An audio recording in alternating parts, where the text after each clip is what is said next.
இரண்டாவது ஆதி பௌதீகம்.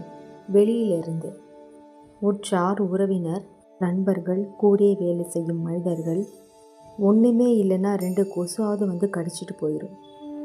ஆதி பௌதீக பிரச்சனைகள். அதனால தான் பெரும் தவம் செய்பவர்கள் என்ன செய்வார்கள் என்றால், மேமலையில் போய் தீயை போட்டுக்கிட்டு அந்த தீயைக்குள்ளே உட்கார்ந்து கடினமாக தவம் இருப்பது. அப்படியே நம்ம 2 ஜாக்கெட் 3 ஜாக்கெட் போட்டு ஜெர்கின் கோட்டெல்லாம் போட்டுக்கொண்டு நடக்கும் அந்த குளிரில் கூட ஆடை இல்லாமல் உட்கார்வது. ஆதி பௌதீக பிரச்சனையை அவர்கள் எதிர்கொண்டு மனதை கட்டுப்படுத்தி வலுப்படுத்துகிறார்கள். ஆதி பௌதீகமான பிரச்சனை. மூன்றாவது ஆதி தெய்வீகமான பிரச்சனை. இயற்கை. திடீர்னு வெயில் காலம், தாங்க முடியாத சூடு.